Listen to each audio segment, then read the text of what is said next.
Kia ora. I just feel like I need to capture that beautiful blue sky that we've got going on out there. What another great day we had at the Tech Riders today. 5th of May, jam-packed day, special guests. Katrina Reddy was in the house. Sarah Cleave from GizzyLocal, who funded the Ornal project that we wrote for, was with us today for over an hour, and just wonderful to have you there.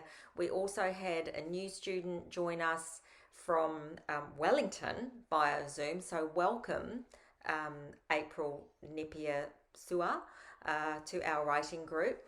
We also had Rangitoya Chase come back into the Tech Hub today. Great day of sharing.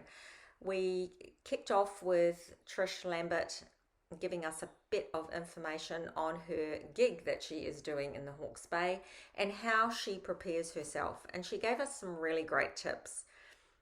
No chit chat in between your poems.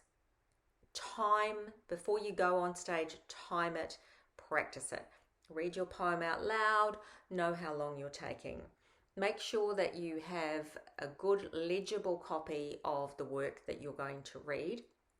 So she showed us one that she has printed out for herself, which is really large and easy to read.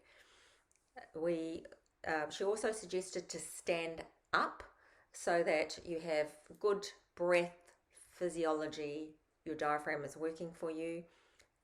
To look up at the audience frequently so they can see your face and you can engage them and they can feel any emotion that you're trying to convey in your piece.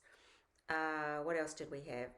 She was preparing for a 55-minute interview on the radio. So we talked about having some structured points that you want to talk about when you go into a radio interview. And we might do a little bit more on radio interviewing later. Her suggestion in response to Suzanne Pinfold's question on if you're reading a variety of pieces, how do you choose?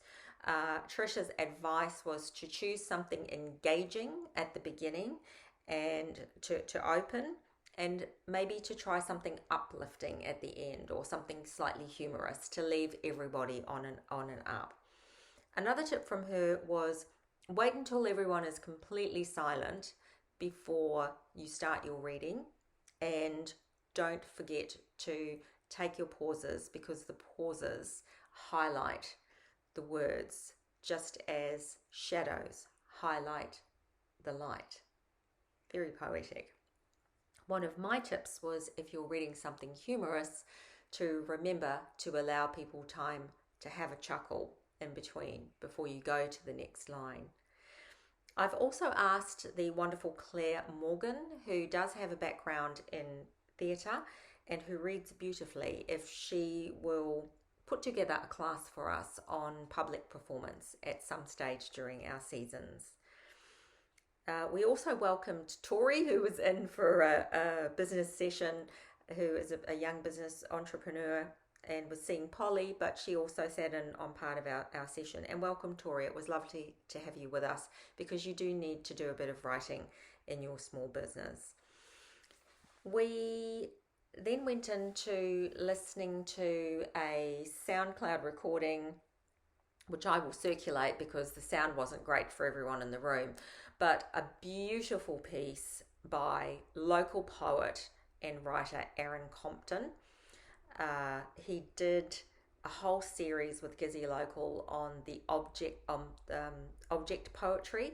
So we listened to his poem Grains, which is my favorite, and I will send that around in the link for anyone to listen to. It's a beautiful recital as well.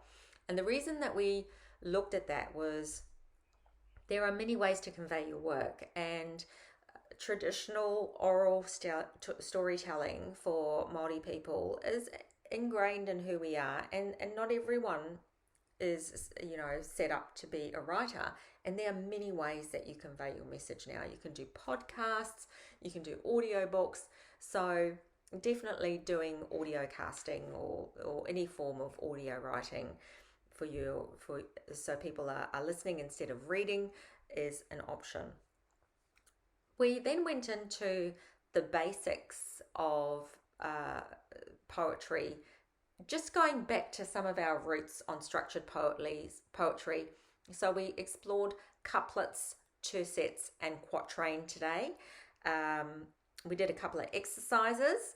We each picked an object out of a box, and we individually wrote a rhyming couplet to that object, and then we teamed up, and we had an option of using both the objects or choosing one of the objects or the color of an object to write either a couplet, tercet, or quatrain poem. And we got some amazing work out of that. So well done to writers. People who'd never written poems before came up with some absolute pearlers.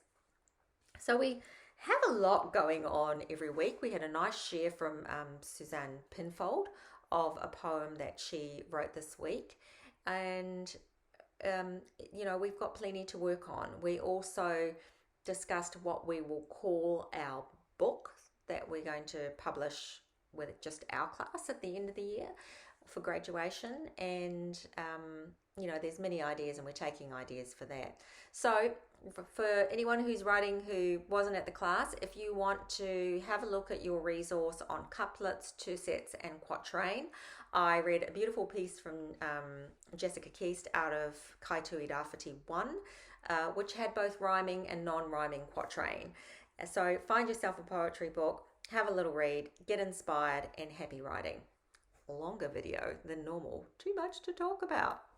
See you soon.